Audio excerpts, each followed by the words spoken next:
Eh ben, écoutez, bonjour à tous. Il est 11h04. Je vous propose qu'on démarre ce webinaire. Donc je me présente, je suis Véronique Rottier, je travaille pour le pôle ID for Mobility. Donc je suis responsable de la partie innovation et Europe.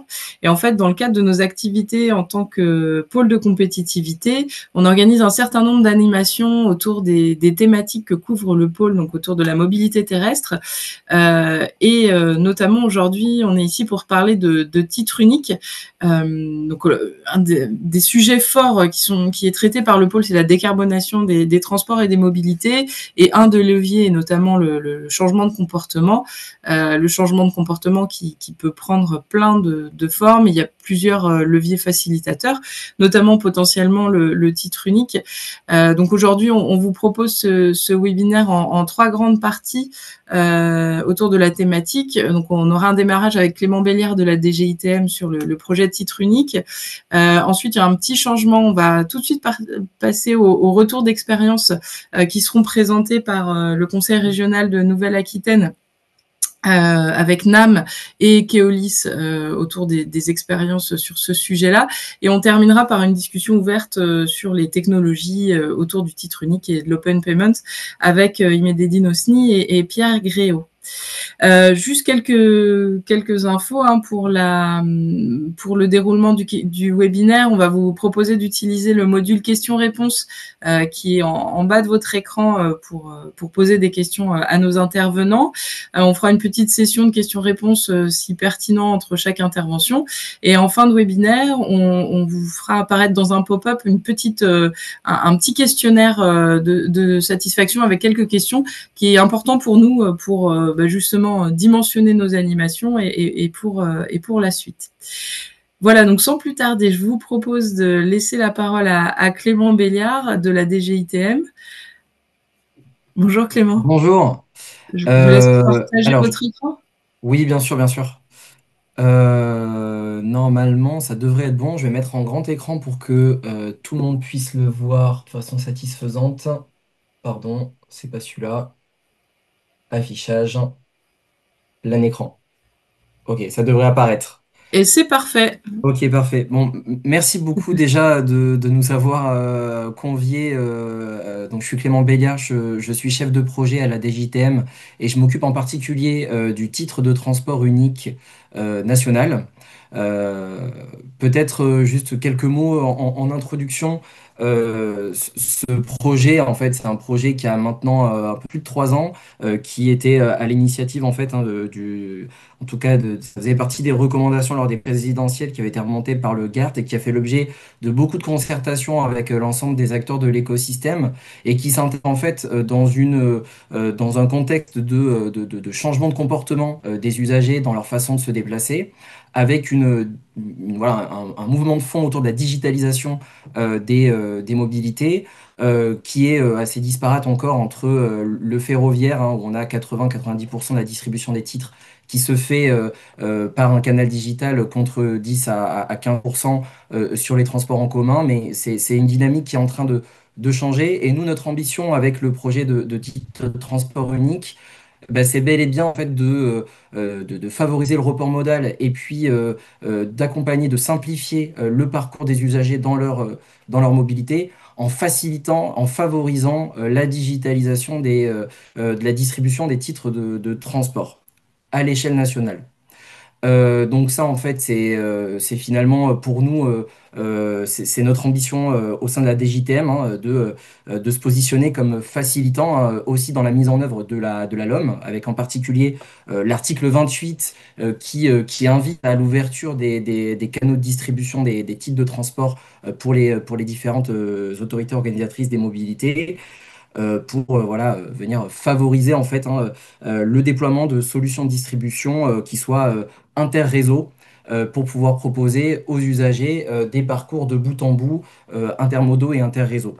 Euh, ce projet-là, en fait, l'idée, c'est quand même qu'il s'inscrive dans un écosystème existant avec des solutions qui existent, à la fois des solutions de billettique et puis aussi des solutions de distribution avec des services numériques de mobilité qui sont historiques et aussi des nouveaux entrants. Et donc, toute notre aspiration, c'est venir se positionner comme facilitant, aidant en définissant des lignes directrices, en proposant des communs numériques et ça, j'y reviendrai un petit peu après. En élément d'introduction également et de contexte hein, sur notre projet, dire aussi que l'ouverture à la concurrence sur le ferroviaire en particulier va induire du fait hein, que les régions légitimement s'outillent et disposent de systèmes billettiques régionaux, ça peut générer des risques demain pour les usagers de retrouver avec des ruptures de service sur des trajets notamment interrégionaux. Et donc, il faut adresser une réponse. Et pour nous, la réponse, c'est effectivement travailler sur l'interopérabilité à l'échelle nationale. Alors, l'interopérabilité, nous, on l'entend effectivement sur un volet technique, hein, c'est-à-dire faire émerger eh bien, des modèles, des standards hein, qui soient utilisés par les services déjà existants. Mais pour que en fait, hein, l'ensemble des systèmes puissent communiquer entre eux, que les systèmes billettiques communiquent entre eux, que les systèmes billettiques soient en capacité simplement de communiquer vers les médias de distribution, les différentes applications masse utilisées par les citoyens. Mais c'est aussi l'interopérabilité à l'échelle, on va dire, une interopérabilité modale et géographique, hein. C'est vraiment comment est-ce que on s'affranchit en fait des limites définies par les réseaux, des limites définies par les différents modes de transport. Et c'est aussi garantir l'interopérabilité, on va dire commerciale. C'est-à-dire comment est-ce qu'un réseau est en capacité d'accepter, de gérer en fait hein, des titres qui soient émis par une application tierce ou qui sont en capacité de distribuer des titres d'autres régions. Donc, c'est nos principaux défis. euh, Assurer ces interopérabilités commerciales, techniques et modales et géographiques. Pour ce faire, hein, aujourd'hui, la trajectoire du projet titre unique, elle s'est clarifiée ces derniers mois. Après des moments de concertation avec un certain nombre de nos territoires pilotes, on se propose en fait hein, de développer un commun numérique, une plateforme qui permette en fait de gérer hein, ces questions d'interopérabilité et d'aussi, et c'est très en lien avec le sujet de ce webinaire, d'expérimenter deux objets que sont à la fois une offre de mobilité en post-paiement, donc paiement à l'usage à l'échelle nationale, et puis également une application mobile de vente à l'échelle sur l'ensemble des réseaux partenaires avec une cible sur un réseau national. Euh, Nous, comment est-ce qu'on envisage hein, d'avancer sur ces questions-là? C'est tout d'abord, pour nous, pour répondre à ce défi-là hein, de l'interopérabilité, il faut avancer en deux temps, hein. Il y a d'abord un faire commun, c'est donc d'abord déployer la plateforme nationale d'interopérabilité que j'évoquais tout à l'heure, hein. Cette plateforme nationale d'interopérabilité, elle comprend à la fois une brique nationale qui permet de distribuer de ce qu'on appelle des M-tickets normalisés, donc pour favoriser la diffusion de ces M-tickets et de la distribution digitale normalisée, hein, tout en s'appuyant sur les briques locales existantes, hein. Et puis également un deuxième objet dans cette plateforme nationale d'interopérabilité qui est une chambre de reversement des recettes au niveau national qui intéresse plutôt les AO pour pouvoir gérer cette interopérabilité et la distribution des titres par des applications tierces. Euh, Autre point, on souhaite aussi, dans la deuxième phase en fait, hein, de nos travaux, développer une offre de service à l'usager pour vraiment simplifier son parcours. Et donc là, ça repose sur deux objets qu'on est en train de pousser. Le premier, c'est la vente de titres la vente de titres à travers une application nationale qui permettent en un seul acte d'achat d'acheter en fait un trajet de bout en bout sur toute la France en prépaiement. Voilà. Donc là, c'est vraiment pour répondre à des besoins d'occasionnels, par exemple, qu'il faudrait se déplacer. Je dis un exemple, mais entre, par exemple, la banlieue de Tours et puis Limoges, voilà, ou depuis la banlieue parisienne jusqu'à Orléans, par exemple. Donc ça, voilà les cas d'usage qui veulent être adressés à travers cette application nationale.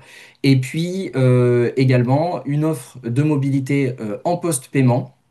Donc ça, c'est on va dire une nouvelle façon de se déplacer qui correspond en fait pour le coup à une rupture plus forte dans les modes de déplacement.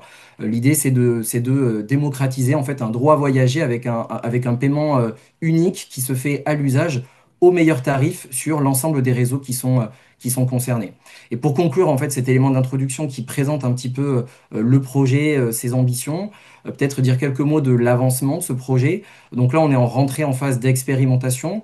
On est en train de préparer une expérimentation qui se fera sur la fin de cet été sur un territoire, hein, sur le territoire tourangeais, pour pouvoir expérimenter à la fois l'offre de mobilité post-payée et l'application nationale et valider l'intérêt autour de ces produits-là. Et puis par ailleurs, on avance aussi avec nos partenaires sur le déploiement de la plateforme nationale d'interopérabilité qui doit favoriser en fait l'émergence de services numériques complets aux usagers pour que depuis une application, ils soient en capacité de pouvoir acheter l'ensemble de leur trajet de bout en bout, un trajet intermodal et interréseau. Je ne vais pas en dire plus sur cet élément d'introduction. Peut-être, Véronique, est-ce que tu voulais qu'on commence la phase de questions-réponses? Oui, tout à fait. Alors, si vous avez des questions, n'hésitez pas à les poser dans le chat. Après, moi, on avait effectivement quelques questions, notamment qu'est-ce qui constitue les principaux défis que vous avez rencontrés jusqu'ici dans la mise en œuvre et comment vous avez fait pour pouvoir les surmonter? Alors, aujourd'hui, je dirais que ce projet, sa réussite, elle est directement liée à l'adhésion par les autorités organisatrices des mobilités de notre projet. Et donc, c'est un projet qui est fondamentalement partenarial. Et donc, on doit travailler main dans la main avec un ensemble d'autorités organisatrices qui sont partenaires et pilotes avec nous sur le projet pour articuler nos feuilles de route et déployer un service cohérent pour les usagers pour tester et valider en fait ce projet-là. Donc, il y a effectivement cette dimension partenariale qui est un objet assez intéressant à traiter qui constitue un défi pour nous. Mais je dirais que, en fait, au-delà de l'aspect technique, hein, qui est facilement gérable, la mise en place en fait de ce projet-là présuppose en fait de travailler sur d'autres dimensions et je pense à la dimension en fait contractuelle notamment autour de la distribution et donc nous on investit aussi beaucoup de temps et beaucoup d'énergie à définir en fait des lignes directrices pour des conventions de distribution dans le cadre effectivement de la distribution des titres par des tiers par des applications tierces. Et effectivement, on travaille à la fois avec nos territoires pilotes pour définir des premières conventions, mais on travaille aussi en partenariat avec l'UITP notamment pour concerter avec les transporteurs et se mettre d'accord sur ce qui doit border les conditions de la distribution des titres par des médias tiers, des titres proposés par une région ou par une AO urbaine, bien sûr. Oui, donc là, il y a un vrai enjeu autour de la collaboration et des partenaires. Donc là, vous mettez en place des conventions, j'ai envie de dire, au coup par coup pour pouvoir faire des Oui. expérimentations. Vous parliez de plateforme nationale. Est-ce que l'objectif à terme, c'est qu'il y ait comment dire, enfin, le rattachement à cette plateforme nationale resterait volontaire. Il y a une notion de toute façon d'accord de deux Oui, parties, oui, bien en sûr. l'occurrence la plateforme nationale et chacune des AOM. Oui, oui, bien sûr. Bien sûr, l'idée c'est que ça se fait au volontariat. Pour dire hein, sur l'aspect partenarial, on travaille quand même. Alors, on avait travaillé à la genèse du projet très étroitement avec l'ensemble de l'écosystème, hein. On avait construit la feuille de route avec le GART, avec Région de France, avec Agir, avec des territoires pilotes. On avait aussi associé des associations d'usagers. Donc, on va dire qu'on a une feuille de route qui est assez concertée.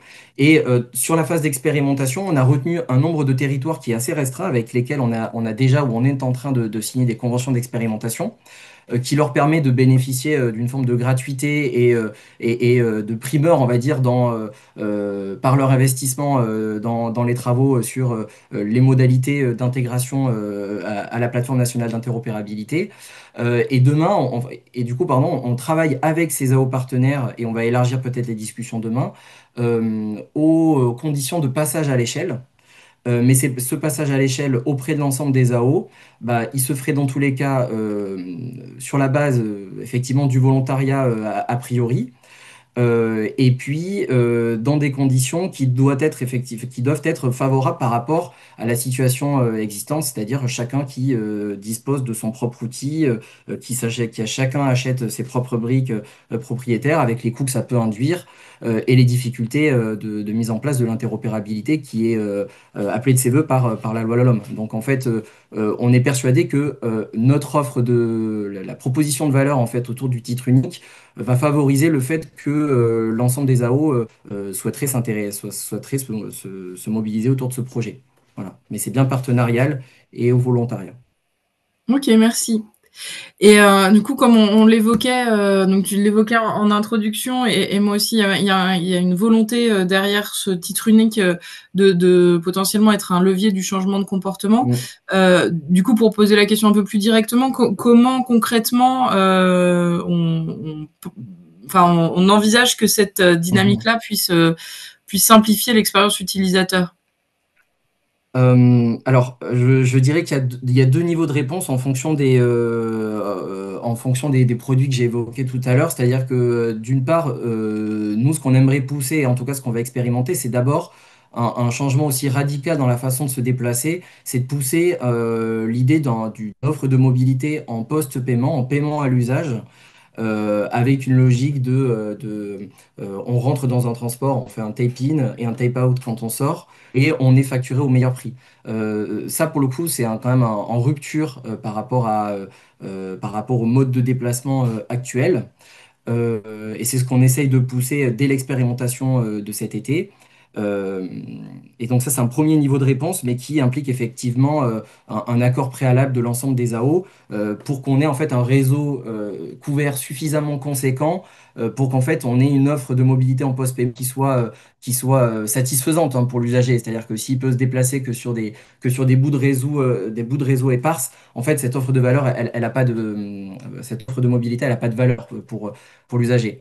Et donc le deuxième point sur lequel on investit beaucoup, en fait, c'est essayer de faire émerger des services numériques, de favoriser l'émergence de services numériques de mobilité qui permettent de gérer les trajets de bout en bout de façon intermodale et interréseau.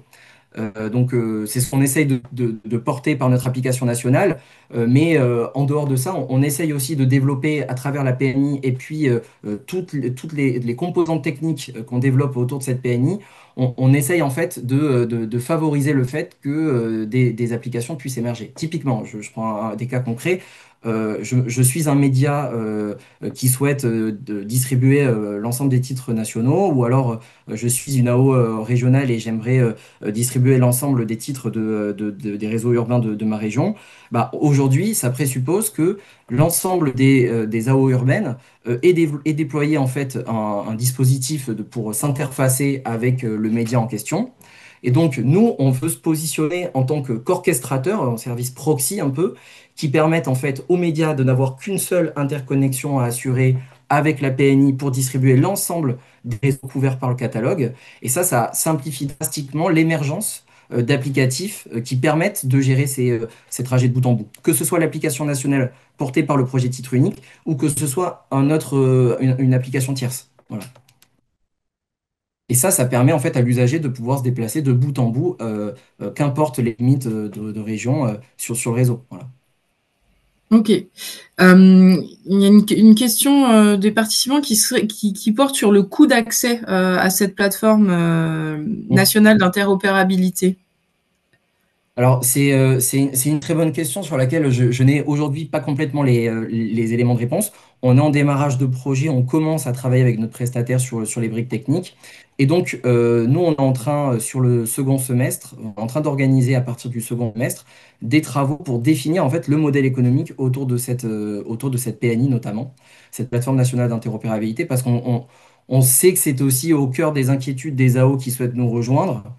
Il y a de facto une logique d'économie d'échelle, hein, qui fait qu'au plus on aura de réseaux intégrés avec nous, au plus on va être aussi en capacité de proposer des coûts d'intégration et des coûts de maintenance au service qui seront relativement réduits.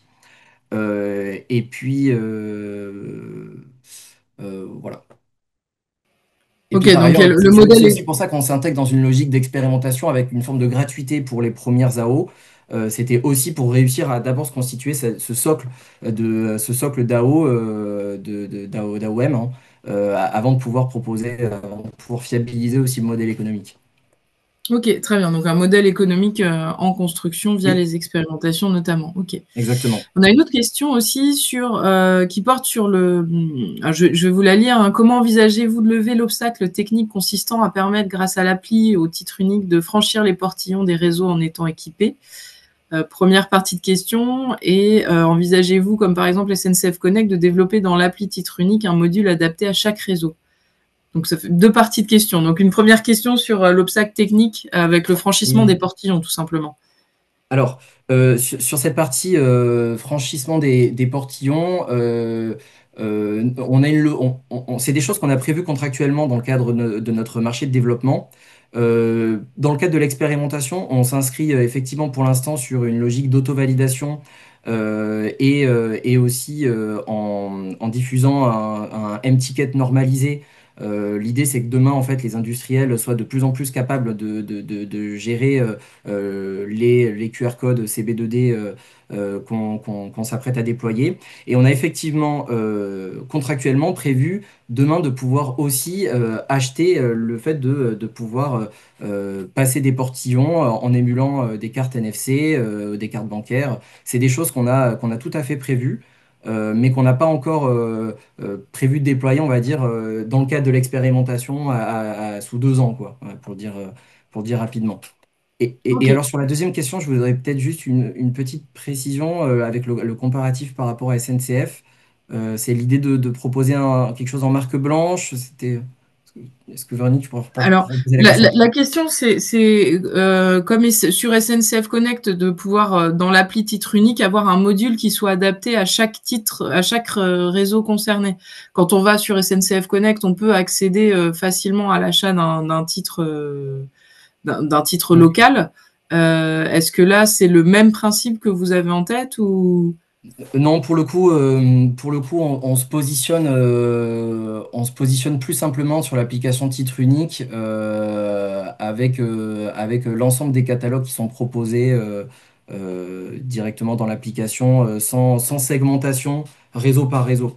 Je, alors effectivement, aujourd'hui, on a beaucoup dans l'application titre unique, hein, celle qui sera expérimentée cet été, misé aussi sur l'offre de post-paiement. Donc en fait, la question ne se pose pas, hein. On est reconnu avec notre géolocalisation sur tel ou tel arrêt, et puis on suit notre trajet comme ça. Demain, avec l'intégration du post-paiement, on n'a pas prévu de segmentation particulière. Faudrait voir quel est l'avantage pour l'usager. Est-ce que c'est vraiment plus pertinent par rapport à une offre qui serait géolocalisée, par exemple? Voilà. Ouais, enfin, effectivement, c'est des questions à creuser. Je pense qu'aussi derrière, mais on a parlé tout à l'heure de gouvernance et d'AOM, on n'a pas parlé de marque, de réseau de transport, Mm. mais c'est quand même un vrai sujet assez prégnant. Je pense que la question qu'il y a derrière, c'est Et- aussi quid de l'identification des différentes offres portées par des politiques, hein, au niveau des différentes AOM, et mm. portées aussi derrière par les prestataires les délégataires de services, en fait. Ouais, alors effectivement, du coup, je comprends bien ce sujet-là. Alors, sur ce point en particulier, je peux peut-être apporter quelques éléments de réponse. D'une part, déjà sur la position de l'application nationale, hein, sur laquelle on va travailler effectivement à une marque qui soit communicante autour de cette application. Son positionnement, elle vient en complémentarité des applications localement qui sont développées avec les marques territoriales des AO locales. Donc, pour nous, on vient vraiment en complémentarité et pas en remplacement, en substitution. On vient se positionner sur des segments bien spécifiques que sont des occasionnels en transit ou ce genre de choses-là. Donc, pour nous, on vient juste maximiser les occasions de construire d'avoir des recettes. Et sur l'affichage des marques hein, liées aux différents titres, j'ai pas de réponse très technique à vous apporter aujourd'hui, mais je sais que par exemple dans le cadre des conventions de distribution qu'on est en train d'établir, bah, notamment sur le réseau de Tours, ça fait partie des sujets qu'on traite et nécessairement en fait dans l'application sur du volet prépaiement. J'imagine qu'on valoriserait systématiquement la marque des réseaux, un peu à l'instar de ce que peut faire un Trendline, hein, par exemple, hein, ils le font très bien. Quand on voit quand on regarde leur calculateur d'itinéraire, on a bien systématiquement proposé bah, tel trajet avec la marque qui correspond au réseau concerné. Donc, effectivement, ça pourrait apporter des éléments de réponse satisfaisants pour les AO, pour les rassurer sur la valorisation de leur marque territoriale. Merci Clément. Merci beaucoup Merci. pour cette première participation. On reviendra vers vous plutôt en fin de webinaire s'il y a d'autres questions. Ce que je vous propose, c'est qu'on va passer justement sur un cas pratique et un retour d'expérience donc porté côté Nouvelle-Aquitaine avec Céline Leyle-Vergne qui va intervenir pour le conseil régional de Nouvelle-Aquitaine avec quelqu'un de NAM Mobilité dont je n'aimerais pas écorcher le nom. On a eu un petit changement hein, d'intervenant. Donc voilà, Céline, je vous laisse peut-être partager votre écran et Oui, puis prendre la main. oui, je partage tout de suite.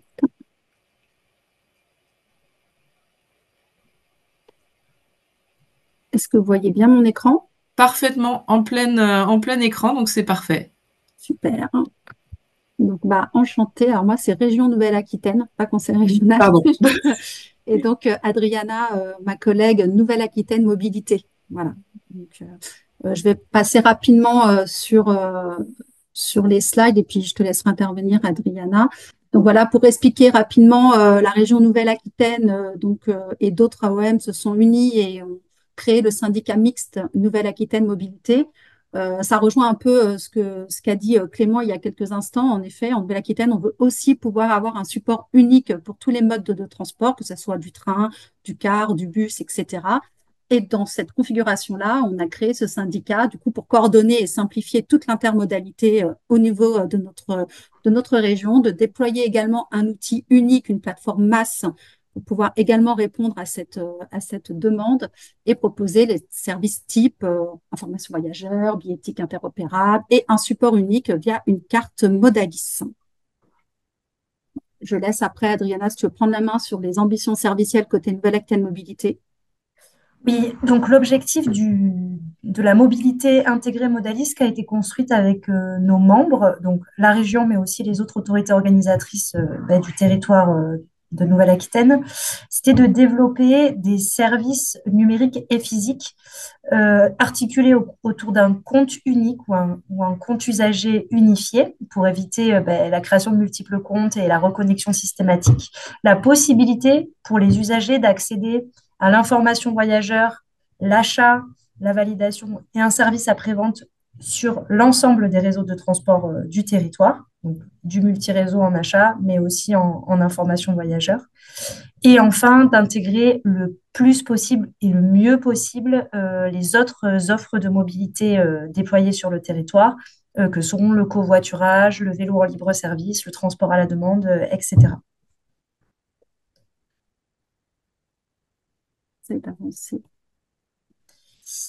Ce projet de mobilité intégrée, il s'est construit avec nos membres, donc je répète, mais les autorités organisatrices du territoire, depuis 2020 environ. Et l'objectif, ça revient un peu sur la promesse servicielle qui était exprimée avant, c'est que quel que soit le besoin de l'usager, donc préparer son voyage, mais aussi voyager, donc valider des titres, les acheter, les valider et puis les utiliser, et quel que soit son canal sur l'ensemble du territoire, il puisse avoir accès à un outil unique. En plus, bien évidemment, des outils qui existent déjà chez un certain nombre de nos réseaux membres, mais qui, eux, sont plutôt, on va dire, monomodaux ou monoréseaux. Et l'objectif, ensuite, est petit à petit d'intégrer les autres modes de mobilité. Comment on a construit cette mobilité intégrée autour de 3 niveaux d'intégration. Je crois qu'il y a une slide après qui les redétaille. Mais en fait, il a été proposé au réseau, je crois que c'est encore après Céline, mais bon, voilà, il a été proposé au réseau Merci de se positionner en fonction de leurs souhaits, de leurs ambitions, de leur maturité, et puis aussi des plannings de renouvellement de leur délégation de service public ou de leur brique technique autour de 3 choix. Donc un choix, on va dire, qui est le plus minimaliste, où il y a les données du réseau présentes au sein du calculateur d'itinéraire qui couvre la région, et la possibilité de vendre des titres du réseau sur l'application Modalis. On va dire que ça, c'est le niveau le plus light. Un niveau 2 où on va un petit peu plus loin, on a toujours l'information voyageur, la vente M-Ticket, mais on rajoute aussi une couche d'interopérabilité avec la carte Modalis, qui est une carte qui peut couvrir un certain nombre de réseaux de la région en termes d'achat de titres et d'utilisation de la carte. Et enfin, un niveau 3, qui est le niveau le plus intégré, sur lequel s'est positionnée la région Nouvelle-Aquitaine, donc qui est l'ensemble des services précédemment explicités, avec en plus le déploiement d'une billettique mutualisée, donc la mise en place de distributeurs de titres, d'appareils en guichet, mais aussi de valideurs qui sont, on va dire, déployés sur plusieurs réseaux du territoire. Donc la région Nouvelle-Aquitaine sur les cars dans un premier temps et à venir le TER, mais aussi aujourd'hui un certain nombre de réseaux urbains que sont Limoges Métropole, Guéret, Tulle, Périgueux, le bassin d'Arcachon Nord et d'autres à venir. Comment nous avons construit cette plateforme? Je vais passer très rapidement là-dessus. Aujourd'hui, elle est allotie en 5 grands lots techniques. Un lot socle qui est déployé par Okina, qui est devenu Uniplan, qui est le référentiel multimodal régional. C'est la base de données d'offres de transport de la région Nouvelle-Aquitaine. Donc, tous les réseaux membres intègrent leurs données à cette base et un travail est fait pour harmoniser les points d'arrêt partagés et sortir un référentiel commun et partager aussi les informations et les données de nos membres sur le point d'accès national. Et ensuite, la plateforme de mobilité servicielle, elle est divisée en 4 lots. Donc, c'était un choix technique qui avait été fait et qui peut être bien sûr questionné. Mais un lot masse, donc avec les fronts clients, l'application, le site internet et le calculateur d'itinéraire. Un intégrateur qui assure vraiment la supervision, l'architecture de la plateforme, qui fournit un hub pour les API et qui développe aussi le compte unique Modalis et la partie back-office de ce compte unique qui est le CRM. Et ensuite, 2 lots sur la billettique. Un lot de billettique digitale pour le M-Ticketing assuré par Digimobi et un lot de billettique, on va dire, plus physique qui est assuré par Cuba en partenariat avec la Banque Postale. Et enfin, mais je pense que c'est pas utile de s'apesantir là-dessus, nous avons aussi un administrateur qui nous accompagne pour le suivi du fonctionnement de ces outils, leur administration et leur maintenance, qui est X. Donc, pour la gouvernance, au niveau de Modalis, plusieurs sujets. Donc, les réseaux peuvent choisir, en fonction du niveau de service qu'ils ont sélectionné, d'être distribués en fonction des différents canaux. La plupart des réseaux nativement souhaitent être distribués via l'application Modalis. M-Ticket, c'est une manière un peu plus légère, un peu plus simple d'être distribué, assez rapide, bien qu'elle nécessite, côté plateforme, mais de s'adapter aux différentes contraintes réseau. Je pense à de la validation Bluetooth, de l'auto-validation, ce genre de choses, par scan de QR code, etc. Mais on a aussi pour les réseaux de niveau 3 des canaux billettiques et une e-boutique qui peut être mono-réseau. Donc, le réseau a sa propre interface de vente et qui va aussi être très bientôt multi-réseau au travers de la e-boutique, donc du site internet Modalis.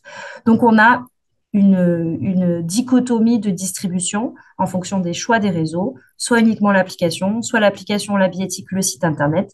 Et on a bien sûr des réseaux qui distribuent en propre leur offre de service sur leurs propres applicatifs.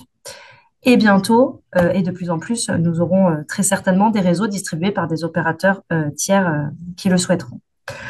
Chez Nouvelle-Aquitaine Mobilité, on essaye de travailler avec nos membres, la région est compris bien évidemment, du coup, autour de sujets liés à l'harmonisation tarifaire et des conditions générales d'utilisation, à la fois pour simplifier le parcours usager, donc qu'on arrête d'être jeune quand on a 28 ans quelque part et alors qu'on ne l'est pas ailleurs parce que c'est moins de 26 par exemple, mais que quand on soit senior, on ait accès à des tarifs préférentiels partout ou nulle part, mais voilà, qu'il n'y ait pas cette dichotomie et cette nécessité que l'utilisateur doive chercher l'information et comprendre pourquoi il a accès à certains titres et certaines réductions quelque part et par ailleurs. Et de la même manière sur les conditions générales d'utilisation pour éviter que l'usager, afin d'être en règle, doive lire toutes les conditions générales d'utilisation de tous les réseaux en se disant que peut-être on pourrait réussir à trouver des pistes de convergence sur la durée de validité d'un titre, ses modalités d'utilisation, etc. Et nous travaillons aussi depuis quelques temps à la réflexion autour d'un centre de relations clients mutualisé ou à minima, dans un premier temps, à un numéro qui serait facilement joignable par les clients et qui permettrait, en fonction du besoin du client, soit d'offrir une réponse mutualisée, parce que tarification relativement simple à expliciter, parce que conditions générales d'utilisation plus ou moins harmonisées, et renvoyer vers les centres de relations clients des réseaux lorsqu'il y a des questions plus précises sur l'accessibilité, les personnes à mobilité réduite ou des choses très spécifiques et de terrain qui aujourd'hui sont difficilement mutualisables. Donc ça, c'était une petite représentation graphique des divergences qui peuvent exister sur l'harmonisation, enfin sur les profils tarifaires en Nouvelle-Aquitaine et les politiques d'harmonisation progressive qui sont en train de se faire autour du jeune, de l'âge d'un jeune, aussi de la gratuité des enfants. On travaille aussi sur le solidaire, bien que ce soit un petit peu plus complexe. Voilà, c'était une illustration. Et un petit point d'étape sur ce qui est distribué aujourd'hui sur Modalis. Au niveau des canaux numériques, donc on a un certain nombre de réseaux urbains d'ores et déjà distribués, vous les voyez aujourd'hui, et le TER sur l'application Modalis pour les billets jeunes et les passes 20-30 voyages. Et on espère sur les mois à venir qu'on pourra élargir un petit peu la gamme. À venir, les derniers urbains qui ne sont pas aujourd'hui vendus sur l'application, à savoir Poitiers, la métropole, le Grand Axe et La Rochelle, et les cars interurbains.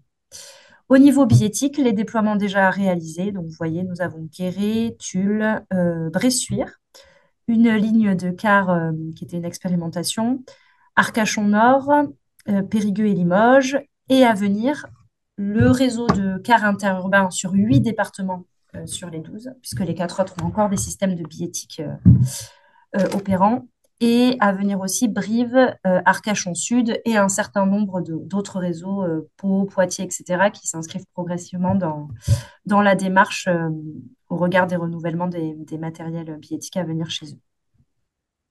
Je vais peut-être te laisser la main là-dessus, Céline, si tu veux. Alors, sur le volet juridique, en effet, ça rejoindra un peu le retour d'expérience avec tous les réseaux. C'est-à-dire qu'il y a évidemment toutes les notions de répartition de recettes qui peuvent devenir complexes. Dans la partie Nouvelle-Aquitaine, donc région Nouvelle-Aquitaine, en effet, c'est une grosse question, hein. Actuellement, si on parle uniquement du transporteur ferroviaire historique, c'est eux qui gèrent tout de bout en bout. Or, la région, à terme, veut être autonome sur et son système billettique, ses équipements, mais également sur la gestion et transfert de responsabilité des recettes. Donc ça, c'est un volet vraiment sur lequel on travaille actuellement et d'arrache-pied avec Nouvelle-Aquitaine Mobilité. Sur les réflexions open data, alors ce n'est pas une découverte, je pense, pour les personnes qui sont connectées, mais il est très difficile d'avoir des données de qualité de la part des transporteurs. Et donc, on essaie de travailler de manière collégiale avec les différents opérateurs pour obtenir ces données, avoir une qualité de données et pouvoir alimenter, comme l'a dit Adriana, l'information voyageur, le calcul d'itinéraire et avoir des données et en temps théorique et en temps réel, donc pour pouvoir quand même avancer et que les usagers, eux, ne soient pas lésés quand ils achètent leur billet, qu'ils puissent avoir vraiment sur leur trajet de bout en bout toutes ces données de manière cohérente, hein, voilà, qu'ils ne se retrouvent pas sans le train qui passe ou le train supprimé, sans avoir cette information qui en plus, par ailleurs, peut avoir des répercussions sur le service client en lui-même. Sur la LOM, alors là, c'est un peu compliqué, c'est par rapport donc au statut FSNM et GSNV. Donc, en fait, les statuts, la LOM ne prévoit pas forcément de distribution par des tiers de manière, on va dire, juridico-politiquement correcte.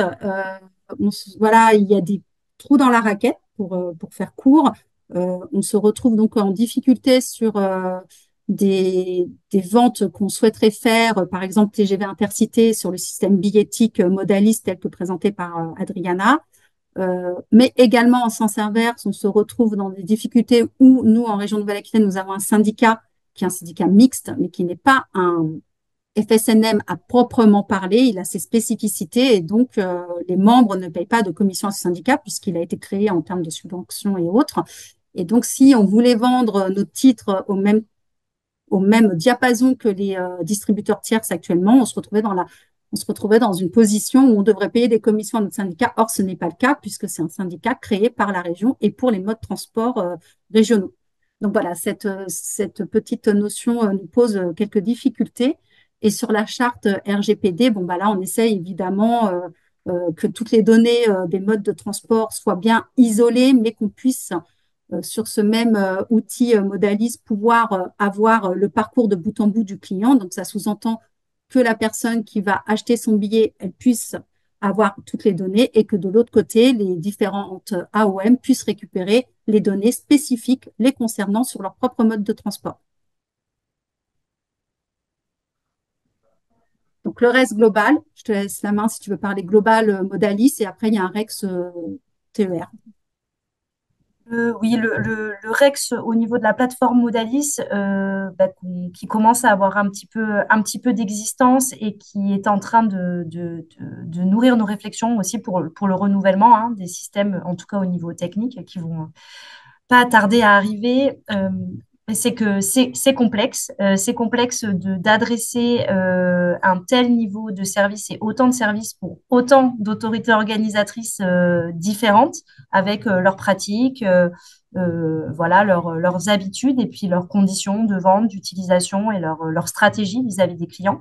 Donc, ça implique beaucoup de flexibilité, d'une part, au niveau technique et fonctionnel, mais aussi un travail qu'on mène en parallèle avec nos collectivités membres pour justement voir comment on peut simplifier et harmoniser un maximum et pour simplifier la vie au niveau des clients. C'est complexe aussi au niveau du phasage. Finalement, nos marchés vont se terminer. On aura certes développé plein de services, mais on en développe au quotidien. En fait, ça ne s'arrête jamais. Il y a toujours des phases, des nouvelles phases et des nouvelles phases.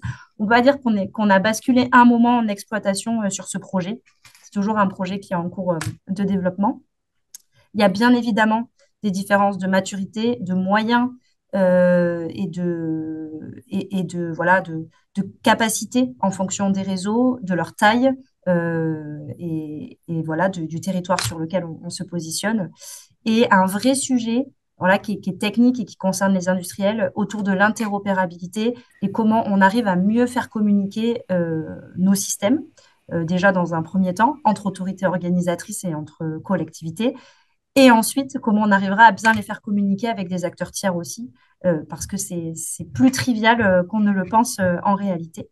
Et ce sujet, du coup, des fournisseurs de services numériques multimodaux qui est arrivé, qui a un peu chamboulé ces derniers temps le paysage auprès d'acteurs comme nous et comme nos membres qui n'étaient pas forcément prêts dans leur contrat à fournir des briques techniques aujourd'hui qui sont demandées par ces acteurs-là. Et donc, il faut qu'on arrive à anticiper et à préparer pour nos marchés suivants.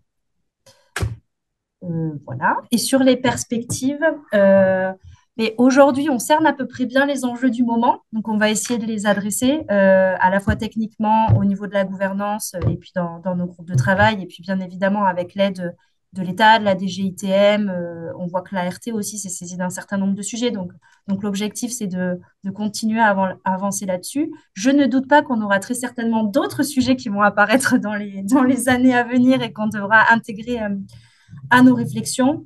En tout cas, nous, côté Modalis, pour nos futurs marchés, pour notre évolution même à court terme, on a vraiment ces pistes de gouvernance qu'on souhaite creuser autour des profils tarifaires, des CGU, de la relation client.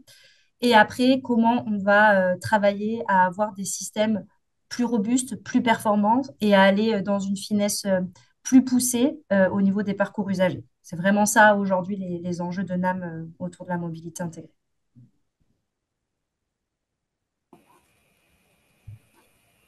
Je termine sur le focus TVR.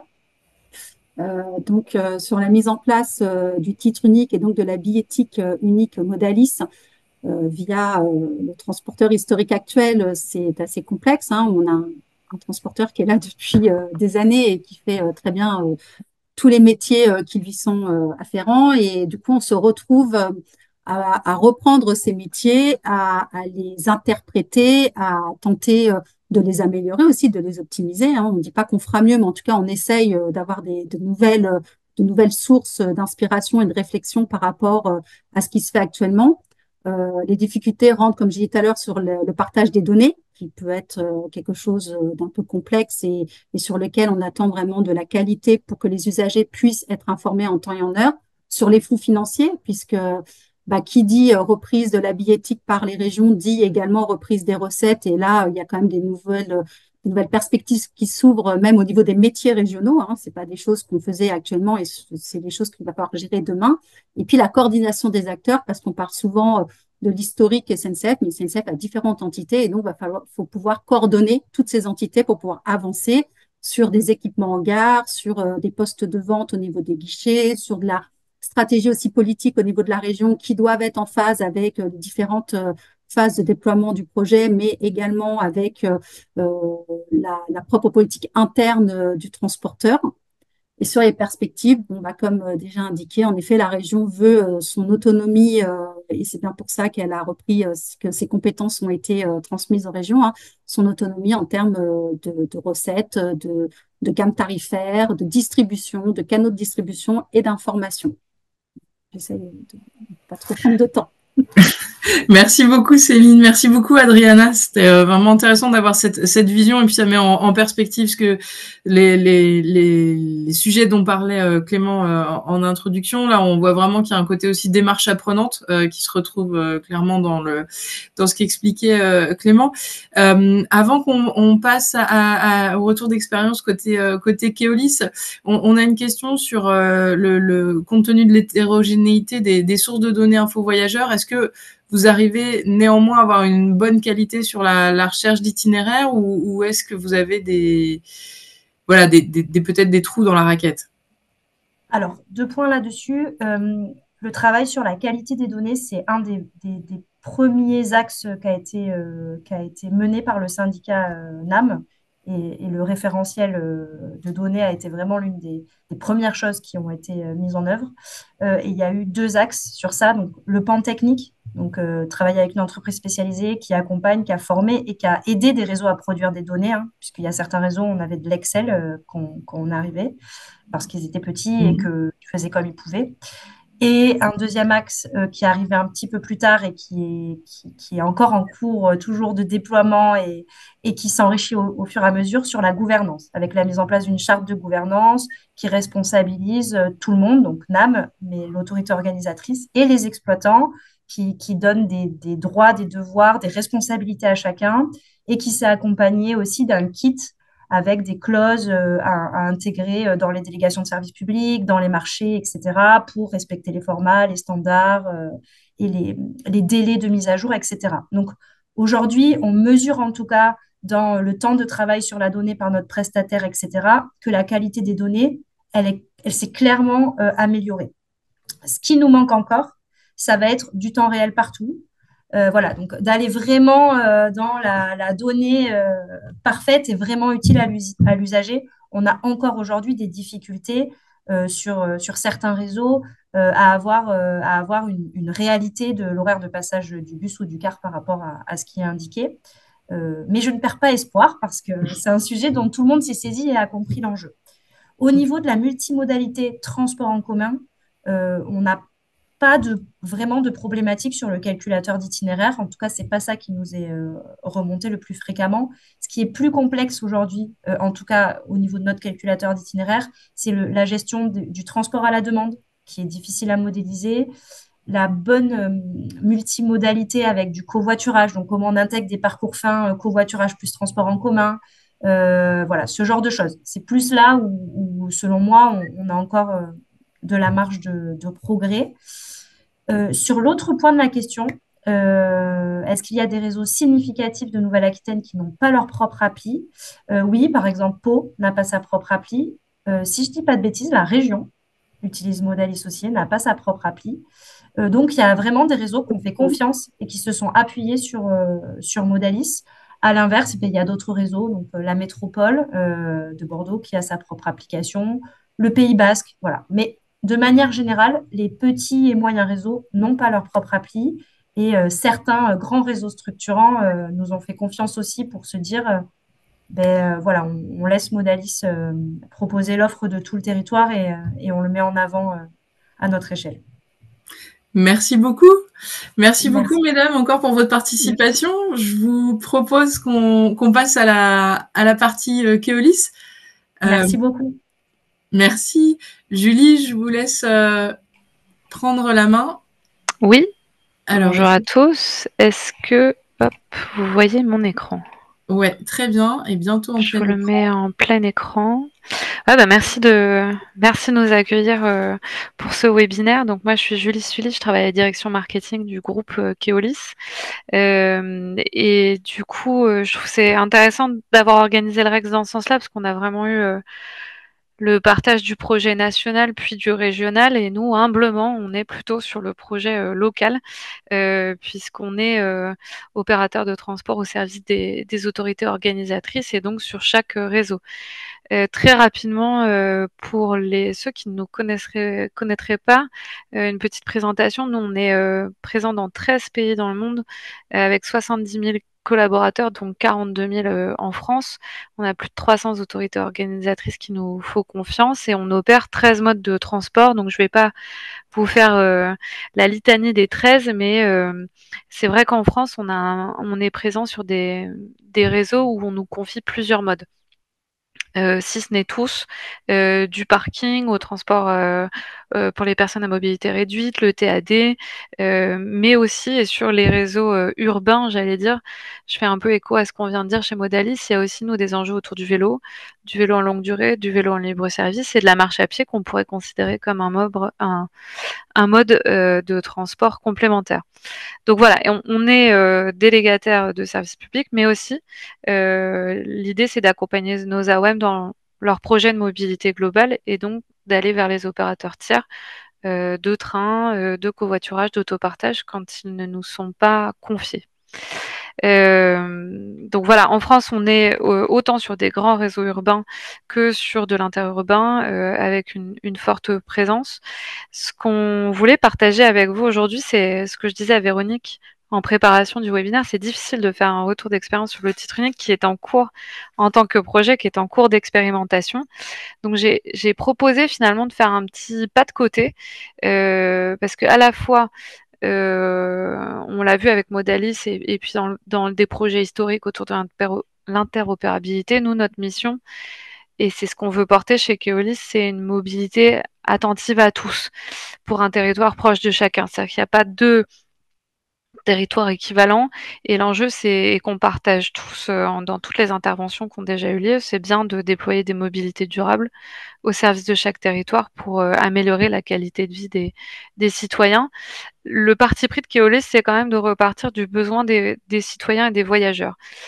Pour ce faire, on a le laboratoire Keoscopie, que peut-être certains d'entre vous connaissent, qui étudie j'allais dire les comportements de mobilité sur un territoire, sans se limiter au périmètre administratif qui nous est confié, mais bien autour du bassin de vie et des mouvements de nos futurs voyageurs, de nos voyageurs.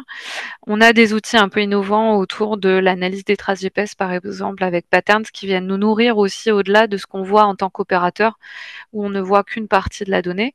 Et puis, on a un programme interne qui s'appelle Thinking Like a Passenger. L'enjeu, c'est quand même de se mettre dans les dans les pas du citoyen et du voyageur, parce qu'on a beaucoup d'innovations technologiques, le titre unique en est une, etc. Mais à la fin, comment ça se traduit quand ça va arriver dans les mains de l'usager?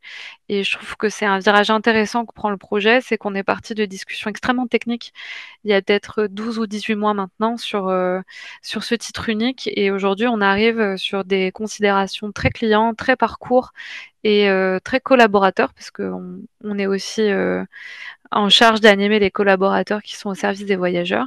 Et l'idée, c'est quand même de se mettre un petit peu à leur place quand toutes ces innovations arrivent et qu'il faut les faire vivre.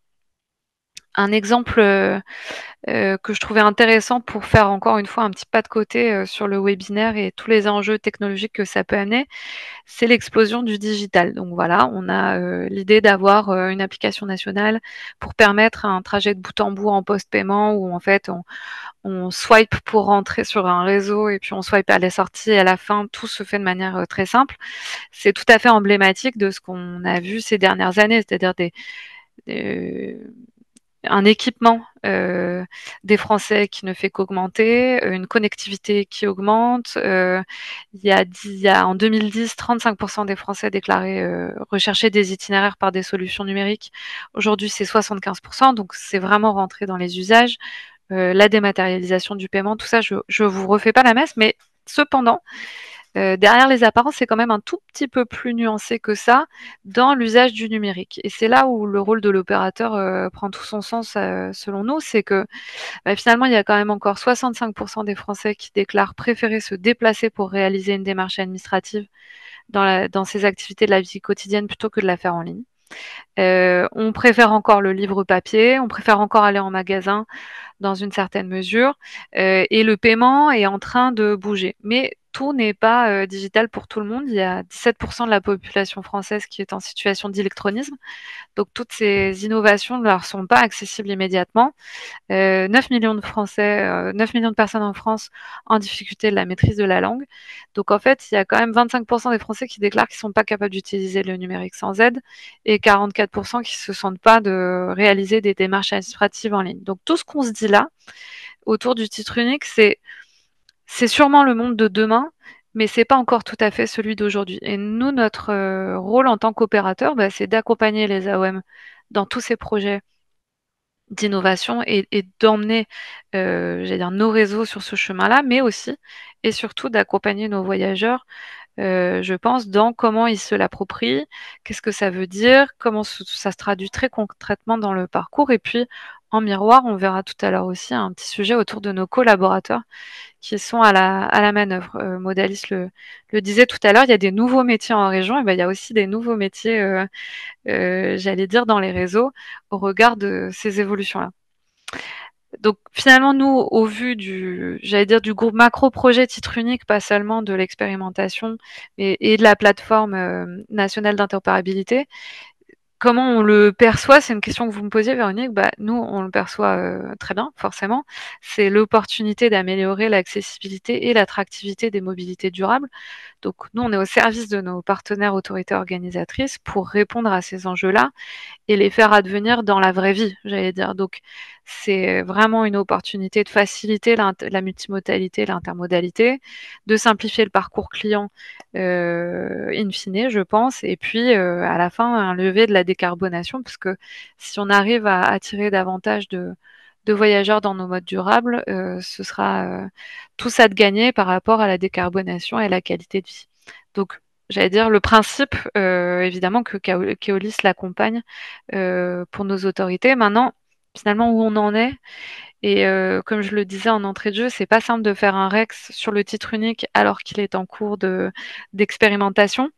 Mais en fait, le titre unique, il a peut-être déjà vécu avant, et c'est ce que disait Modalis, hein, c'est pas la première initiative. Aujourd'hui, quand on sert 300 AO et qu'on déploie 13 modes de transport, fatalement, ça fait quelques années qu'on réfléchit à l'interopérabilité. Il y a tous les sujets d'intégration tarifaire qui ont permis et qui permettent encore d'utiliser le TER sur le périmètre du PTU. Il y a l'open payment, bien évidemment, et je pense que ce sera adressé juste derrière. Les enjeux de mobilité globale qu'on traite, par exemple, à Dijon, on est en charge de l'ensemble des modes de transport et de mobilité jusqu'à la fourrière vélo. Et donc, on travaille depuis au moins 2017 à Dijon, par exemple, sur avoir un seul et unique compte pour payer son stationnement en voirie, avoir accès bien sûr aux bus et aux trams, mais aussi à emprunter un vélo à longue durée, jusqu'à la fourrière vélo. Donc ces sujets-là, et Modalis l'a très bien dit, c'est long, c'est complexe et ça ne s'arrête jamais. Et bien sûr, il y a le sujet du MAS. Aujourd'hui, on a une dizaine de réseaux en France qui déploient un projet de MAS, des petits mais aussi des gros réseaux. On a une communauté de 50 experts. Et le retour d'expérience qu'on a, il est exactement comme celui de Modalis, c'est que c'est un projet qui n'a pas de fin et qui change un peu notre paradigme en termes de gestion de projet et d'accompagnement des autorités organisatrices. C'est que c'est pas un truc qu'on va lancer et puis une fois que c'est fait, comme peut-être un projet billettique, ça y est, c'est branché et les clients l'ont en main et ça roule. C'est vraiment un sujet d'innovation permanente, d'amélioration continue et les technologies avançant, on essaye d'améliorer petit à petit nos systèmes. Je prends l'exemple de Bordeaux qui était cité tout à l'heure avec l'appli TBM. Eh ben, ils continuent d'intégrer un certain nombre de fonctionnalités. Maintenant, on peut décrocher son vélo avec son téléphone. Il n'y a plus qu'un seul compte unique. On améliore encore et toujours le sujet de l'information voyageur, qui est quand même la demande numéro un de nos voyageurs. Et ça, c'est aussi un changement de paradigme, c'est que ça ne s'arrête jamais. Et donc, on doit veiller à bien orchestrer et accompagner nos AO à orchestrer ces différentes évolutions pas à pas dans la durée des contrats qui nous sont confiés. Après, il y a les sujets, j'allais dire, de discussion avec le cran régional. Modalis, c'est un très bon exemple. C'est qu'il y a aussi, selon les différentes tailles de réseau, voir comment nos outils sont complémentaires et pour quels ou substitutifs et pour quels clients. Parce que selon les flux de mobilité, l'outil urbain peut avoir autant de valeur que l'outil régional, ou le même client va pouvoir potentiellement utiliser deux outils selon ses différents besoins de mobilité un jour et un autre. Donc voilà, donc je me suis permise une petite boutade éventuellement, mais c'est voilà, De Gaulle disait que c'est difficile de gouverner un pays qui a 245 spécialités de fromage différentes. Je pense que l'analogie est peut-être un peu capillotractée, mais c'est un peu ça le sujet quand même. C'est que tant au niveau local que nous, en tant qu'opérateurs, on gère, c'est déjà pas simple de faire vivre nos différents systèmes, mais viennent aussi ces initiatives régionales et nationales. Et l'enjeu pour nous, c'est un petit peu de se dire comment on va accompagner les réflexions pour que ce soit in fine utile dans la vraie vie et pour nos citoyens. Et donc, c'est là où l'expérimentation du titre unique à Tours, qui est le seul territoire qui reste dans l'étape d'expérimentation, est très précieuse parce que ça nous permet de lever des sujets très très très très concrets, mais qui vont nous aider à mieux accompagner ensuite les déploiements. Il y a des sujets très concrets qui ont été évoqués avec nos autorités organisatrices, notamment les sujets contractuels. Donc, comment on est conforme, comment on intègre les FSNM demain, quelles sont les structures de conventionnement qu'il faut mettre en place, comment on les met en place, et est-ce que ça nous aide à trouver un modèle pour demain. Il y a un sujet d'engagement de recettes, puisque selon la nature des contrats de délégation de services publics, on peut être engagé à certaines recettes en début de contrat, mais viennent s'ajouter différents canaux de distribution des titres. Qu'est-ce que ça veut dire sur nos engagements?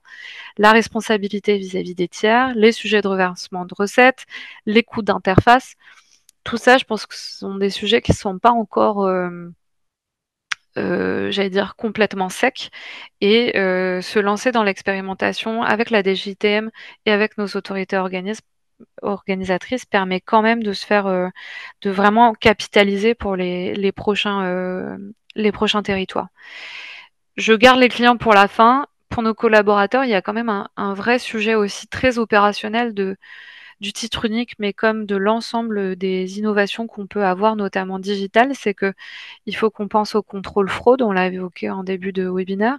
Comment nos agents sont-ils formés à la fois pour faire vivre ces nouveaux outils du réseau, mais aussi pour accompagner les clients voyageurs dans leur appropriation. Qu'est-ce que ça veut dire pour le SAV? Qu'est-ce que ça veut dire pour la gestion des impayés? En fait, tout ça, ce sont des conséquences très back-office et peut-être très terre-à-terre, mais c'est là où le rôle de l'opérateur prend son sens, c'est qu'à la fin, c'est plutôt chez nous que les gens viennent et il faut qu'on accompagne ces évolutions-là. Et finalement, au centre de tout ça, il y a les clients voyageurs. Qu'est-ce que ça veut dire en termes de parcours? Parce que là, on parle du titre unique qui va devenir une nouvelle solution de voyage sur nos réseaux, mais elle va vivre à côté des solutions actuelles. Donc, elle va vivre à côté de, pardon, de l'open payment, à côté de la dématérialisation des titres, à côté de nos abonnements. Et l'enjeu pour nous, ça va être de dire comment on appuie la simplification du parcours et cette fluidification, mais en même temps, comment ça reste cohérent et à quelle cible le client s'adresse. Je pense que ça, c'est un vrai sujet. C'est de se dire demain, une solution ne répondra pas à tous les clients et toutes les solutions ne pourront pas être prises en compte par un client. Ça devient vraiment trop compliqué. Le voyageur, c'est pas un homo economicus. Il monte dans un bus, il n'a pas 12 QR codes ou sur son téléphone ou à bord plus un DAT, plus une carte de transport. Nous, notre enjeu, c'est aussi d'accompagner ces réflexions autour de la cohérence et de la simplification et de la stratégie de distribution, puisque ces systèmes-là, ils vivent pas tout seuls et ils ont un coût aussi de maintenance et d'évolution. Et puis d'accompagnement, j'y reviens, c'est mon dada du moment, mais c'est quand même un sujet, c'est que on l'a vu, le client n'est pas unique, il n'est pas tout le monde n'est pas à l'aise avec son smartphone et avec toutes ces nouvelles solutions. Si on pense que c'est le sujet de demain, il faut les accompagner, il faut faire de la pédagogie, il faut laisser d'autres systèmes plus simples et peut-être plus physique à disposition pour les voyageurs qui seraient pas encore à l'aise avec le numérique. Et donc voilà, en fait, cette expérimentation, ce Rex, il est très presque prématuré, mais hyper riche parce qu'on se dit on est au début d'un sujet qu'on accompagne, qui lève des sujets très opérationnels et relativement complexes. Donc nous, notre rôle, c'est de jouer aux côtés de l'AOM et puis de capitaliser pour l'ensemble des réseaux qui viendront déployer ce type d'innovation. Voilà ce qu'on voulait partager avec vous aujourd'hui. J'ai parlé sûrement très vite et sans respirer, donc je ne sais pas s'il y a des questions. Non, à ce stade, il n'y a pas de question. Merci beaucoup, Julie. C'était très clair et je pense assez complémentaire, du coup, cette vision d'opérateur de transport, hein, après la vision de Modalis et de Nouvelle-Aquitaine Mobilité, d'aborder, effectivement, on se rend compte hein, que cette question du titre unique, elle est complexe dans toutes ses dimensions et pour tous les acteurs. Donc, merci encore pour le témoignage, Julie. Ce que je vous propose, c'est que sans plus tarder, on rentre dans cette dimension un peu plus techno et outils, parce que là, c'est vrai qu'on a passé pas mal de temps, mais je pense que c'était important à parler de gouvernance, d'acteurs, de parcours voyageurs. Ce que je vous propose, c'est qu'on passe sur cette partie plus techno avec Imededine Osni de Worldline et Pierre Gréau du CEREMA. L'idée là, c'est en une vingtaine de minutes de parler plutôt de technique maintenant. Pour commencer, je voudrais juste voir en termes de perspective globale, notamment Pierre, vous êtes donc expert plutôt sur la partie masse et la partie gouvernance. Comment est-ce que vous voyez l'intégration des différentes technos aujourd'hui en France sur les différents réseaux notamment? Oui, bonjour. Donc, Sergio, j'interviens moi au titre de l'Observatoire national des masques, anime le CEREMA. Et en fait, ce qu'on peut voir, c'est que il existe différentes modalités en fait de distribution de titres dématérialisés de transport hein, qui existent déjà. On a déjà aujourd'hui, en fonction des usages adressés, notamment pour les usagers occasionnels, on retrouve notamment déjà hein, le ticket SMS, le M-Ticket, et puis le déploiement depuis un certain temps de l'open payment. Si on zoome sur l'open payment, il faut savoir qu'aujourd'hui, il y a plus de 50 réseaux en France qui ont pu déployer pour notamment les usagers occasionnels prioritairement l'open payment. Et on a aujourd'hui plus de 50 réseaux qui sont en cours de déploiement ou en projet de déploiement, ce qui veut dire qu'à l'horizon de 2 ans à peu près, l'open payment couvrira quasiment la moitié des gros réseaux urbains. Et parallèlement à ça, pour les usagers occasionnels plus réguliers, on observe aussi, comme ça a été évoqué par Clément Béliard, notamment la croissance des systèmes de paiement à l'usage ou en post-paiement. Effectivement, il y a déjà un certain nombre de territoires qui ont développé ces solutions de post-paiement ou de paiement à l'usage. On peut citer par exemple le syndicat mixte du territoire de Belfort, qui a déjà déployé le pass multimodal Optimo, qui vise déjà de la multimodalité avec un système de facturation mensuelle en post-paiement. Et ceci sans abonnement. On a la région Occitanie qui a déployé assez récemment la formule qui est faire du post-paiement et reconstitution de trajet avec l'application Fertic, avec un système de tarification spécifique adapté à plusieurs profils d'usagers. Notamment, on retrouve un compte mobilité pour les 12-26 ans ou avec un système de comptage avec une certaine gratuité à partir du 11e trajet mensuel, voire de cagnotage, du coup, au-delà de 20 trajets. Et dans la même logique que se déploie le projet Titre Unique, on a un système technique qui permet de faire de la reconstitution de trajet à partir de déclarations sur une application dédiée. Ce même système a été déployé en Normandie par le syndicat mixte Atomode, toujours avec Fertic, avec une dimension intermodale, puisqu'aujourd'hui, le système est déployé aussi sur les réseaux à Caen, le réseau Twisto, l'IA au Havre ou Cap Cotentin à Cherbourg. Donc on voit qu'on a un certain nombre de choses qui sont déjà aussi en déploiement. Et puis on peut pas oublier peut-être IDFM quand même qui, avec le pass Navigo Liberté Plus, a déjà aussi déployé le système de post-paiement avec prochainement dans quelques jours, notamment la dématérialisation de ce système de post-paiement sur le smartphone dans le cadre de l'application Île-de-France Mobilité. Donc en fait, on observe déjà des choses à l'œuvre en termes de technologie, qui sont des différentes solutions technologiques qui s'adressent à différentes natures d'usage ou de besoins d'usage. Et ça, c'est important de voir que, comme le disait Julie Sully, c'est qu'on a plusieurs profils d'usagers peuvent avoir un profil d'usager peut avoir plusieurs typologies de besoins au quotidien ou dans la semaine, et que du coup, il peut consommer de manière différente sa mobilité ou avoir un usage différencié de sa mobilité suivant les contextes. Et donc, du coup, de ce fait-là, il y a une batterie de technologies et de services associés qui ont toute leur pertinence potentiellement. Merci. Côté Worldline avec Imededine Osni, justement, vous avez cette vision un peu internationale, notamment sur les différents systèmes de paiement ou de technologie de billettique. Est-ce que vous en tirez des enseignements un peu globaux? Est-ce que vous avez des exemples à nous partager? Bonjour à tous, merci Véronique. Donc de mon côté, je suis directeur produit transport et mobilité chez Worldline. Et en effet, comme le disaient différents intervenants, aujourd'hui, il n'y a pas une seule solution universelle qui couvrirait l'ensemble des besoins pour un pays ou pour un territoire particulier. On va avoir des spécificités de ce territoire, qu'elles soient techniques vis-à-vis l'existant technologique qui est déjà déployé ou par rapport aux habitudes d'usage. Et donc, on va avoir une combinatoire de solutions de vente de titres pour garantir une accessibilité maximale à l'utilisation des services de transport. Donc, on peut voir par exemple, Pierre l'évoquait, le paiement à l'usage qui est sous différentes formes.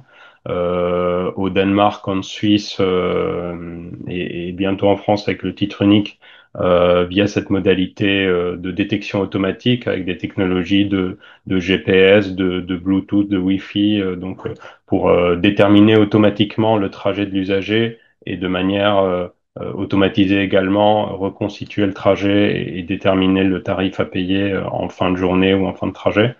On va avoir les modalités de dématérialisation de titres physiques sur le téléphone. Donc, Pierre a évoqué Navigo Liberté Plus pour IDFM. Il y a aussi des initiatives similaires qui commencent à émerger ailleurs en Europe, à Barcelone notamment, avec de la dématérialisation du titre sur téléphone également.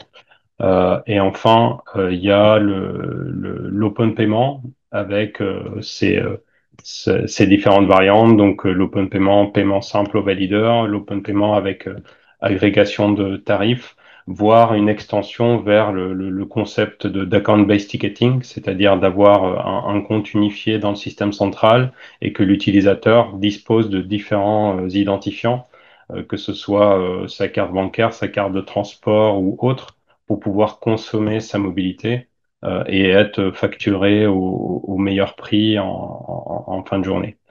Et bien entendu, il y a tout l'aspect de vente de titres digital en prépaiement, notamment via les applications M-Ticket ou de masse.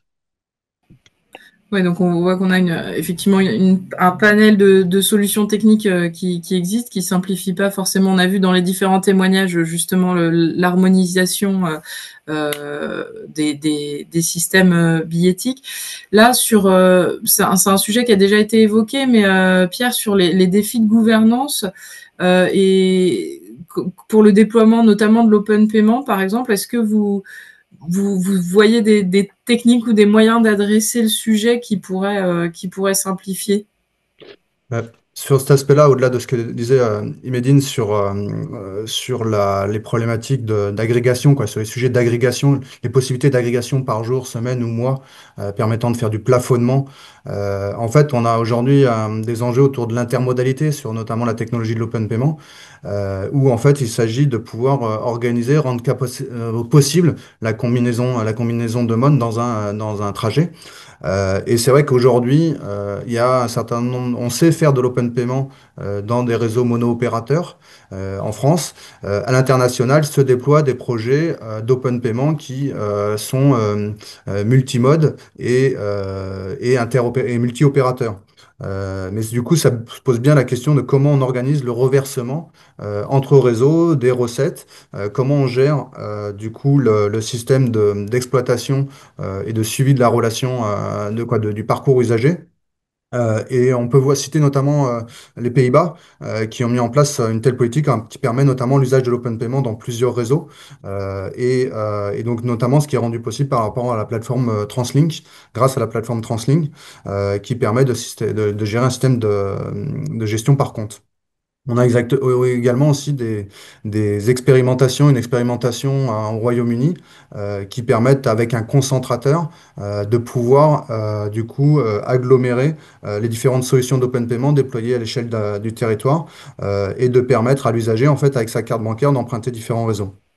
Et du coup, l'enjeu, il est à la fois effectivement technique, mais c'est aussi un enjeu de gouvernance, gouvernance tarifaire et de gouvernance partenariale sur la gestion et l'exploitation des systèmes. Donc techniquement, c'est faisable. Après, c'est bien une question de gouvernance opérationnelle et qui dépasse la gouvernance politique. Et puis, en fait, on a aussi, concernant spécifiquement le réseau les questions de l'open payment dans le réseau de TER, donc pour du coup l'usage dans les transports ferroviaires régionaux, on a bien la problématique d'adéquation par rapport au système de tarification au kilomètre, où on voit qu'on a un certain nombre de sujets qui peuvent se soulever par rapport à ça d'un système qui n'est pas forcément tout à fait adapté ou qui nécessite de mener des adaptations, notamment par exemple un changement de pratique pour une validation et en entrée ou en sortie de réseau, ce qui aujourd'hui est effectivement le cas dans plusieurs territoires à l'international. On a l'exemple de Perth en Australie où il y a un projet, il y a un système de déploiement qui permet de calculer une origine-destination à partir d'un tapping tap-out et avec un système de compensation quand l'usager, un système de gestion de la relation client quand l'usager oublie de faire de déclarer sa sortie de réseau. Mais ça veut dire qu'en France, c'est un changement de pratique, c'est un changement d'approche qui peut être conséquent et qui peut impliquer des enjeux d'innovation ou de transformation des systèmes de gouvernance. Voilà, je vais en rester là parce que le temps est un peu contraint. Oui, donc on voit clairement qu'on a des sujets de gouvernance, potentiellement d'usage avec le tap-in, tap-out qui est pas forcément en place. Il met des dînes sur la partie, est-ce qu'il y a des problématiques techniques qui freinent aujourd'hui les déploiements de ces modes de transport, ou est-ce que les problématiques restent au niveau gouvernance et usage? Alors, il y a des défis techniques, mais il y a aussi des solutions. un des défis, c'est aussi la nécessité d'un investissement initial, notamment pour le cas des valideurs qui ne seraient pas encore en mesure d'accepter des cartes bancaires, puisqu'en fait, il faut des éléments matériels et logiciels permettant la sécurisation de la lecture de la carte bancaire et donc des données bancaires de l'usager. On va retrouver deux configurations, à savoir un valideur qui fait l'ensemble, qui gère l'ensemble des canaux billettiques, dont l'open payment, ou d'autres cas de figure où on va avoir un valideur open payment dédié à côté du valideur billettique.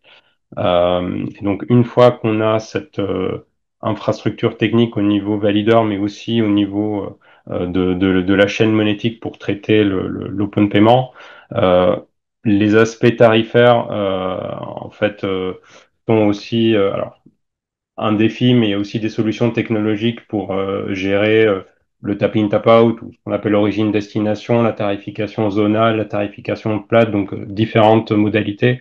Le défi, il est plutôt au niveau du montant des paiements, et notamment quand les montants des paiements pour le rail, par exemple, sont plus élevés que les montants de garantie sur l'open payment, et donc ce qui peut représenter un risque sur la recette. Mais pour ces cas-là, il y a aussi des solutions technologiques qui sont soit recourir à ce qu'on appelle le paiement au valideur avec autorisation systématique, c'est-à-dire qu'à chaque paiement, il y a une autorisation qui est faite jusqu'à à la banque pour s'assurer que l'usager est en capacité de payer. La contrepartie, c'est que cette transaction-là va mettre un peu plus de temps qu'une transaction open payment classique en mode agrégé. L'autre solution, c'est de recourir à du prépaiement avec la carte bancaire, c'est-à-dire que l'usager achète en avance son titre de transport avec sa carte bancaire et utilise sa carte bancaire comme moyen pour s'identifier et voyager. Sur le multi-opérateur, on a déjà en France une expérience avec notre déploiement à Lyon où on a trois opérateurs aujourd'hui qui utilisent le même système. Et donc, en fait, le système détermine les montants de recettes à attribuer à chaque opérateur et il y a des règles de calcul de répartition en fonction du trajet et s'il comporte un capping ou non. Donc, voilà, c'est un premier exemple. Bien entendu, il y a des cas plus complexes à gérer, notamment les cas d'encaissement pour compte de tiers et répartition qu'on voit notamment dans le cas du MAS et qu'on pourrait voir arriver également dans l'open payment. Et enfin, le dernier défi technique, c'est la partie souveraineté des données, notamment le fait que l'autorité puisse avoir accès aux données usagées. Sur l'open payment, l'usager a la possibilité de voyager de manière anonyme. Euh, donc, il y a la possibilité de créer un compte et les usagers peuvent être incités à créer des comptes, notamment avec des politiques de fidélisation ou de tarifs préférentiels. Mais il faut voir aussi que l'open payment, c'est principalement pour les usagers occasionnels, voire très occasionnels, qui de toute façon auraient acheté des titres aux distributeurs de titres de transport et donc n'auraient pas forcément fourni leurs informations d'identité. Ok, merci. Je vous propose qu'on passe tout de suite plutôt à une question autour du futur et des innovations à venir. On a déjà pas mal parlé avec les autres intervenants de la question de la collaboration et des partenariats.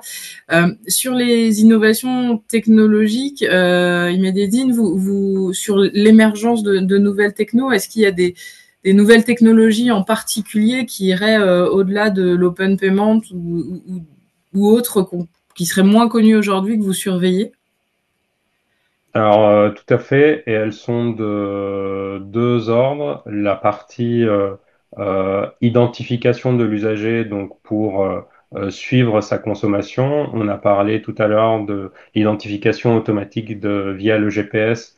Il y a aussi des expérimentations qui se font à l'international sur l'usage de la biométrie, et donc que l'usager puisse être automatiquement détecté avec une empreinte digitale ou autre. Donc, qu'il n'y ait plus aucune action à faire pour être détecté. Il y a aussi l'utilisation ou l'intégration plus importante encore des wallets dans les téléphones qui sont déjà aujourd'hui utilisés, notamment sur l'open payment, et qui peuvent contenir des informations d'identité. Et si on prend le cas du wallet d'identité européen, pour être un fournisseur d'identité approuvé, sécurisé, qui permettrait ensuite de faire une tarification basée sur le profil ou autre. Et sur la partie paiement, avec l'évolution des moyens de paiement dans d'autres domaines, on peut facilement imaginer que ces moyens vont aussi venir modifier la manière dont on paye pour les transports. On peut évoquer le cas des paiements alternatifs avec des wallets qui permettent de payer avec des points de fidélité ou bien le versement de mobilité ou bien des moyens plus récents comme le paiement instantané Wero ou encore la monnaie digitale. Et on a vu il y a quelques semaines une première expérimentation à Toulouse, il me semble, de paiement de titres via la monnaie digitale. Merci. On a une question justement sur les solutions déployées avec la technologie UWB qui se généralise dans les smartphones et dans les voitures. Est-ce que c'est une techno sur laquelle vous travaillez chez Worldline? Alors, à titre personnel, je ne la connais pas, donc je ne saurais pas dire, mais je peux me renseigner et répondre là-dessus. Ok, super. Ce que je vous propose, Pierre et Imededine, c'est le temps passant très très vite. On va se permettre de faire une petite conclusion. Je vous laisse 1 minute chacun pour que vous puissiez éventuellement conclure sur votre propos et sur la suite que vous voyez autour du titre unique. Peut-être Imededine ou Imededine, je vous laisse y aller. Ça marche. Sur le titre unique, donc, nous, en tant que fournisseur technique de cette brique titre unique, on est impliqué sur le projet et on contribue à construire cette plateforme nationale d'interopérabilité qu'évoquait Clément au début de l'intervention, qui va avoir ce rôle clé pour de hub d'interconnexion entre les différentes AOM. Pour nous, la technologie de vente de titres, elle est importante pour que l'usager s'approprie l'usage des mobilités. Elle n'est pas suffisante pour réaliser à elle seule le report modal. Par contre, elle doit être le plus fluide possible et la plus simple d'usage pour ne pas créer un frein de l'usager vis-à-vis de l'usage de ces mobilités collectives et partagées. Merci. Pierre? Je dirais en complément que, en fait, il ne faut pas oublier qu'il y a quelques principes clés qui sont en fait des défis continus adressés par la technologie.